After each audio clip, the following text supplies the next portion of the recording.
उत्तर से दक्षिण और पूरब से पश्चिम भारत की सांस्कृतिक एकता का आधार, जो महत्वपूर्ण केंद्र थे, जो हमारे वास्तव में केवल अध्यात्म और भारत की शक्ति के केंद्र थे, बड़ी शरारतपूर्ण तरीके से एक समय में उन पे हमले हुए थे, जिससे देश अपने सत्व को विस्मृत कर सके। और एक शरारत के तहत स्वतंत्र भारत में भी एक प्रयास प्रारंभ हुआ था कि भारत का सत्व जगने न पाए। मुझे याद है जब श्री राम जन्मभूमि आंदोलन 1984 के बाद से प्रारंभ हुआ, तो मेरा सौभाग्य है कि उस आंदोलन का नेतृत्व मेरे पूज्य गुरुदेव महंत विद्यानाथ जी महाराज कर रहे थे। उस समय स्वाभाविक रूप से सरकारें अलग थीं, लेकिन बिना टिके, बिना रुके, बिना झुके दैनिक जागरण समूह इस आंदोलन में अग्रणी भूमिका में मीडिया के क्षेत्र में काम करते हुए इस जन जागरण अभियान का हिस्सा बना रहा है।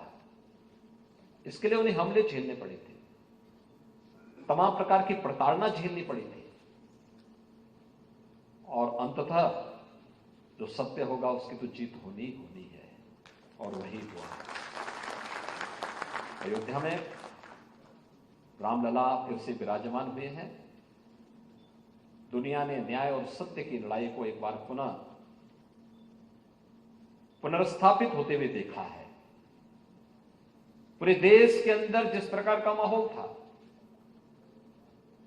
वह आम जनमानस की अभिव्यक्ति को प्रदर्शित करता है। स्वतःस्फूर्त भाव के साथ हर घर में दीप जल रहे थे, हर मोहल्ले में भंडारे चल रहे थे, राम नाम संकीर्तन के कार्यक्रम चल रहे थे, और आतिशबाजी भी हो रही थी। यानी स्वतःस्फूर्त भाव के साथ व्यवस्थाएं चलती हुई दिखाई दे रही थी।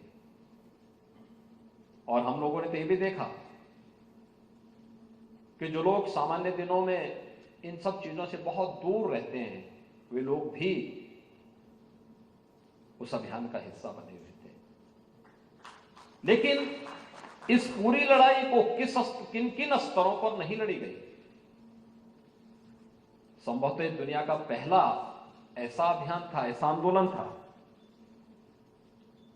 जब भारत के आत्मा के रूप में जाने वाले श्री राम को अपनी जन्मभूमि के लिए प्रमाण जुटाने पड़े थे।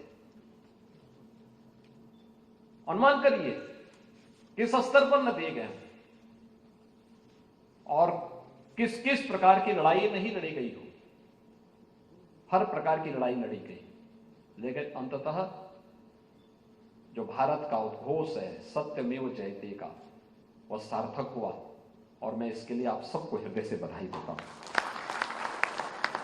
हम सब एक नए भारत के नए उत्तर प्रदेश में हैं।